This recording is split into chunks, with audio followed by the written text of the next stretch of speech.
Hey everybody, welcome to Rob Squad and the Creators. As always, we are so excited to be in studio today with these amazing people, these iconic people that have done so much. But before we get started, let us introduce ourselves. As always, you are here with your boy Jay. Hey y'all, you're also here with your girl Amber, and our guest today is one of the most successful music producers ever. And we have reacted to nearly 30 of the songs that he produced.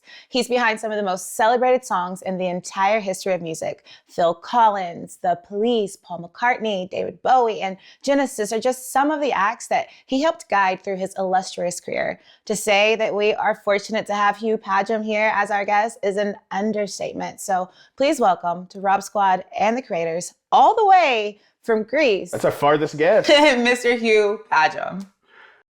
Yeah, no, thank you for having me. First of all, Amber just listed the names, and holy cow, to be in the presence of some of those artists. I mean, every single one of them that you named are just iconic. I was very lucky to sort of be in the right place at the right time early on in my career. And I mean, I first started to, when I joined Virgin Records as a house engineer they had a studio in London in 1979. And that's where I met XTC and ended up doing 3 albums with them, but it was through XTC that I met Sting from The Police, and then through working, I also got to work with Peter Gabriel on his 3rd solo album, and it was through working with Peter Gabriel that I met Phil Collins. You worked at a little record company in a little place where they would let you kind of mess around with old tracks. You were kind of an apprentice, and then you moved on. I think it said a couple months later, and that's kind of how you got your start. Yeah. So for me, it was a stroke of luck to be able to land a job at Virgin Record Studios, and in those days, the whole staff of Virgin Records was about 35. Wow. It was before the airline, before everything. And so everybody kind of knew each other as well. We all knew Richard Branson, and it was like a kind of a family in a way. And it was really, it was good fun. But also, we were serious about making records and making records sound as good as we could, Well, you've worked with some very creative names. From what we've learned so far on the channel, listening to the music that you have helped produce. But when it comes to this particular group, The Police, I mean, these are 3 big, very creative names. And I wonder what it was like working with a group that was that big. I mean, you had Stuart Copeland, Andy Summers, and of course, Sting. But this was a really big group with really big names. So what was it like kind of managing that and helping make one of the biggest songs of all time? Well, I'd actually worked with them on their previous album as well, which was called Ghost in the Machine, which was done two years before in the same studio in Montserrat in the West Indies. And so I had met them and done a whole album with them. The relations between the band members was pretty good. And so I was somewhat surprised 2 years later when I arrived back in the studio to do the Synchronicity album to find that Sting and Stuart weren't getting on very well, to put it lightly. And so that was quite a shock, because I hadn't, in those days, we'd finish an album and they would go off and tour around the world for 18 months or whatever. And I would go off and just go into the studio with another artist doing albums. And we had no social media and stuff in those days. So you didn't really keep in touch personally with people. And so we all just sort of, actually, I saw Sting in London before we went out there to record. So I heard some of the demos, including Every Breath You Take, which I remember thinking, oh my gosh, that is a seriously, good song.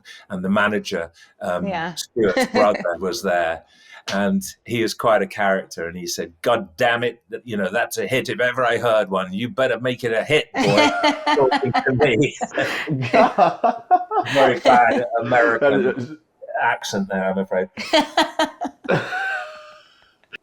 The thing is, though, we got out to the studio, and things were so bad that after 10 days to 2 weeks, we didn't have anything on a piece of tape to play anybody. Miles, the manager who I just mentioned a minute ago, came over, and I remember us having a meeting in front of the studio. There was a swimming pool right in front of the studio, and we had a meeting there, and the ultimate question was, do we carry on or split the band up right now? Oh, so wow. If someone had said yes rather than no, every breath you take might never have happened or would never have happened. So that decision right there, wow. Yeah. Wow. Every breath you take depended on that decision right and there. if the votes would have swayed any other way, we would have not gotten one of the most iconic songs ever. And that's the thing about the Police. I like them because in a lot of their songs they put a lot of different cultural sounds, and I think that is so fantastic, and it's very different. But you know what? There's a vibe on that record, especially on the first side with the songs Synchronicity, the more rock orientated songs, where for me I can hear and feel the tension and anger in Stuart's, particularly. He's a fantastic drummer, but I can feel the tension in the air in those recordings. Oh. Wow, because you had a different perspective of the music being made and the atmosphere that it was made in. So it's crazy what you're able to hear, because obviously you're there. I'm there. My job is to make these songs sound like a record, and not just a record, a hit record. And of course, that encompasses not only the fact that I do all the knob twiddling as well. So I came up in my early part of my career working in a studio as an assistant engineer. I was looking at your interview with Tony Visconti, and he started producing from a musician's point of view. So he's a very talented musician in his own right, but he would go into a studio and rely on an engineer to actually put the mics up and get the sounds and all that, and he would be putting in his input from a sort of more musician type. A musician. Although saying that, I did learn piano and classical guitar when I was younger, but I came into producing via the actual studio route. So I learnt my trade as an engineer in the studio. So I knew what mics to use, where to put them, and how to record. That's something I never would have thought about. Yeah. Just the two. I mean, looking at it from a music side like Tony, and then looking at it from a studio side like you. Well, in those days as well, there was no computer recording at all. Nowadays everybody uses Pro Tools or Logic, these applications that you use on your Mac usually, and everything in the days that we're talking about, the 80s, was all recorded onto analog tape, and you had a finite amount of tracks on that tape.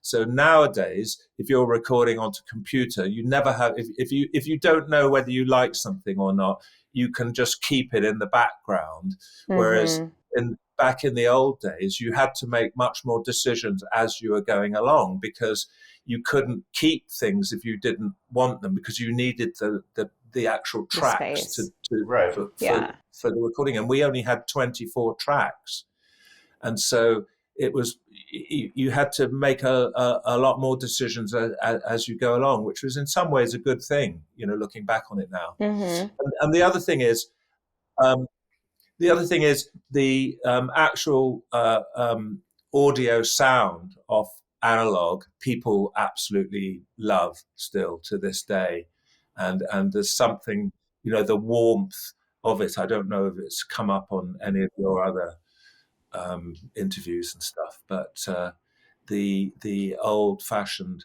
analog sound is great. And to me, it sounds better. Yeah. But Yeah. speaking on, we were just talking about every breath you take. I want to real quick just pull up a video of the first time that we heard it. It was very, very early on in our, kind of music journey, whenever we very first found out about the Police. So real quick, I just kind of want to pull that up and kind of just show you our first take. Let's go ahead and start this up just real quick. This is a blind reaction by both of us. Neither one of us know who this band is or the song, but babe, tell them who we got. So today we're listening to The Police, and the song... The Police. Policeman band? Why are you so logical with every single name of the band? Like, Police, he's like, yeah, it says police, they must be policemen. They must be policemen. I doubt it. I bet you there's a different meaning to it. I mean, you could be right. I could be like, oh yeah, that could be. And watch it. I hate watching old videos of myself. There's something more to that. And what is the song? Every breath you take. Every breath you take. Do you know what genre this is? No. I'm trying not to get so stuck on genres, though, because a lot of the subscribers say, like, there's a lot of, especially songs from the past, that just don't fit into genres. So I try not to focus on that as much. All right, so The Police, Every Breath You Take. Let's go ahead and get into this. Let's go. Oh. Such a good song. Now this feels that like we know 80s. Already.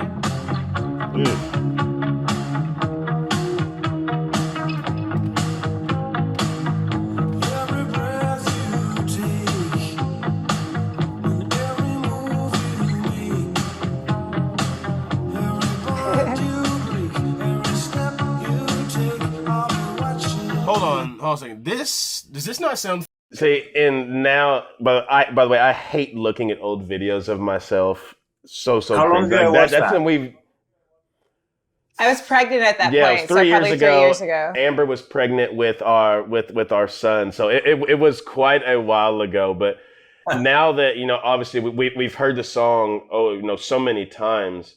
Like even when it started, like I hear stuff that I feel like I didn't hear the first time that I heard the song. I did the same movement. It's just something about the way it starts. You just instantly start to sway and feel it. So something about the song. Now I want to get off the cringy moment of going back to 3 years ago to early unknowledgeable Jay and Amber, because we just didn't have much music knowledge outside of what we normally listen to. But real quick, I want to go to the original Every Breath You Take. Yeah, let's check it out. Let's check that out real quick.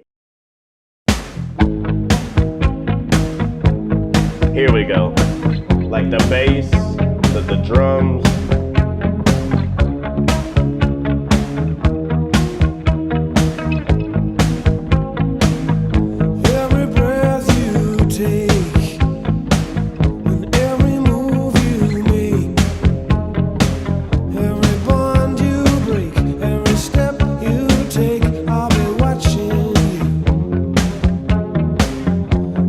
Single day, and every word you say.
Yeah, see, there's even when I go back, like I've heard this song, goodness, many times now after the original reaction, and I don't think that I've ever noticed like the piano or keyboard sound, and it's in the very very background, and I thought I heard a little snippet of it. That's why I tried to just get a little bit closer, but yeah, I've never really paid attention or I feel like heard that keyboard or piano in the back until just now.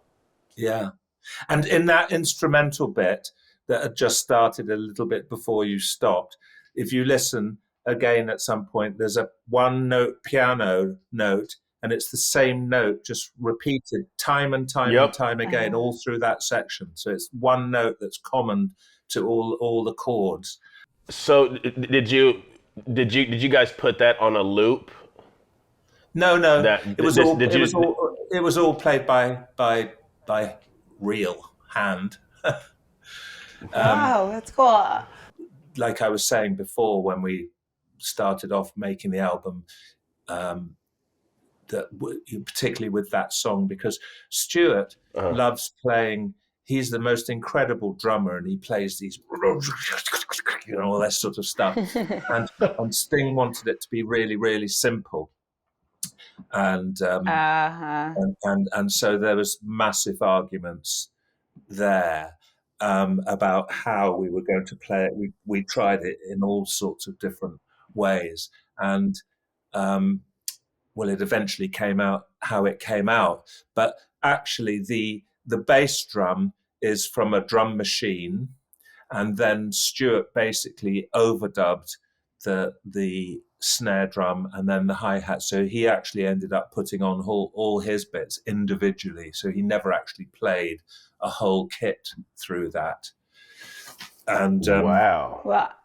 I still think to this day he doesn't think that it was probably the right way to play the song, but that was the whole problem with the band at that point, is they didn't seem to agree on anything. Or Stuart and Sting. So they all kind of had their own opinion on what it should sound like.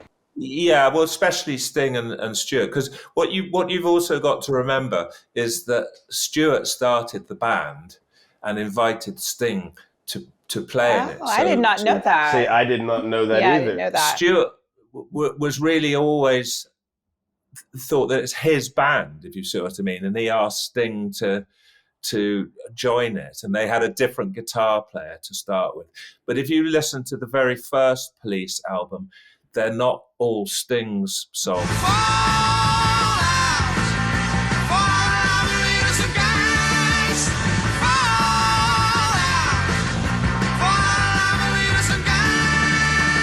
On Synchronicity and the album before, they're virtually all Sting songs, because he fairly quickly became the hit songwriter, and therefore so you can see the sort of tension there, because by the time the third album came along with Walking on the Moon and Roxanne and all that, Sting was writing all the hits, and he was the lead singer. So it's quite normal to think that it was his band.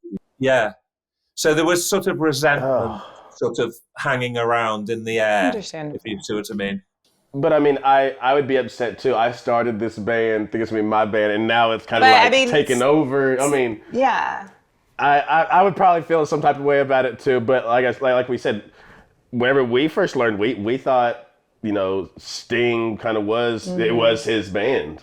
By the time Every Breath You came out, they were pretty well the biggest band in the world then. But I think we took over #1 album in America with Synchronicity from Michael Jackson's Thriller. We knocked it off its perch. Wow. Wow. That's how big this song was. Wow. I didn't even know it was that big. Every Breath You Take is now the most played song in America ever on the radio. Well, see, and you had a part of that. Like how does that make you feel? Like you having a part in that? Well, it kind of makes me feel very proud, Because do you know what the song was that it knocked every breath you take knocked off its perch? Was a song called "You've Lost That Loving Feeling." Have you ever heard that? You lost that loving feeling. Oh, that loving feeling. You lost that loving feeling. Now it's gone.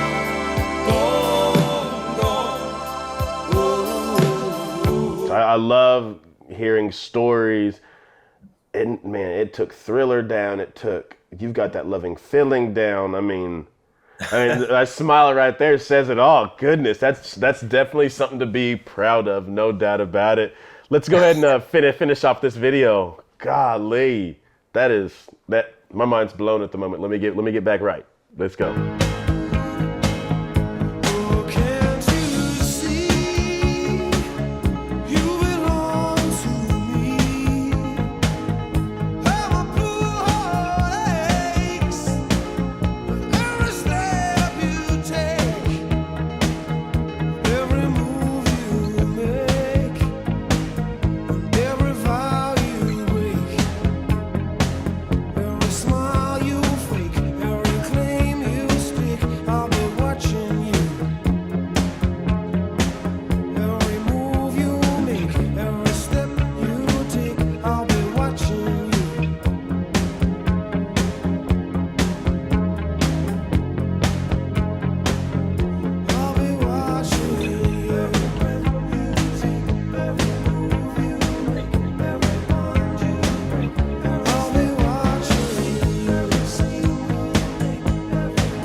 It seems like Stewart was taking some frustration out on that snare drum. Yeah. Also, the way that he was making those things pop, it sounded like he was taking out a little bit of frustration on. Do you know how he used to tune his snare drum? It was very easy. When you put a new head on the snare drum, you literally tighten it up until you just couldn't tighten it up anymore, and then that was his tuning. Literally, that was his too. Just till it couldn't get any tighter. Yeah, and that was his sound. You mentioned that he sang one of the songs to have more of a simple take on it, and that was kind of like a disagreement that they had. But I love that it had that simple feel to it, but it was still lush and rich and romantic, and it's so crazy because it carries such a romantic feeling, and it's so beautifully made that when you listen to it, that's what you think it's about originally. And you could see why it's got so much playtime. But when you listen to the lyrics, you can't help but think it's creepy. It's a stalker. Yeah, I know what you mean. But I mean, actually, the lyrics really are the words of a possessive lover who's watching an ex-lover in a sort of obsessive, almost stalking way. And so it's actually quite creepy, and it's sort of really, it's kind of like the opposite of a love song. I remember, but it sounds so much like a love song. I know. And I remember talking to Sting years ago, and he said, somebody came up to me the other day and said, we just got married, and it was like the main song at my wedding. And Sting said he thought to himself, "Oh, well, good luck to you guys." She better not ever leave that man. Goodness. Hugh, it has been so much fun having you on the channel and kind of just going down memory lane, for us too, going back and listening to this amazing song and getting just these really, really cool insights and stories from you has been an absolute blast. And we can't thank you enough for joining us here at Rob Squad and the Creators. But Before we let you go, any news, anything you would like to share with our RSR family? Well, just quickly, it is 40 years since Synchronicity album came out, and the record company have just released, or about to release, I think it's sometime in August. I'm here in Greece, so I don't know anything, but it's a 6 CD box set, and they've got live shows from it. They've got some of the demos from the album, some outtakes. But as far as my own career now, I've always been a secret jazz freak, and whether it be contemporary jazz or whatever. And I have a friend who has a small independent jazz label, which I became a part of a few years ago. And so I tend to spend my time in the studio now recording either strange or not so strange jazz records, and it's lovely. The amazing thing with jazz is the musicianship is incredible, and if you're making a jazz record, it tends to be sort of live musicians playing, and we'll make an album in a week at the most, whereas something like Synchronicity, with Every Breath You Take on it, took like 3 or 4 months. Right. Goodness. So and you can just knock it out because it's live. Yeah, because it's kind of live, and you go into a good studio and put up good mics, and you know, the thing with jazz musicians is that they make most of their income from live performances, so they can't hide behind studio electronic jiggery pokery. So the genre we love as well. But again, thank you so much. And as we always send everybody out of here from this channel, we love you, we thank you, we appreciate you, and remember, every single day that you guys wake up, it is truly a blessing, and that you are blessed. And for your new family members, to hit that subscribe button down below. We welcome you guys to the RSR family, but y'all have a goal each and every day, just like we do. Let them know. All right, y'all. All you have to do is go out in this beautiful world today. As a collective, we can spread so much light and love by putting our best foot forward, offering some grace, and maybe trying to make somebody smile. We love y'all. Till next time. See you guys later. Thank you for having me. Every breath you take.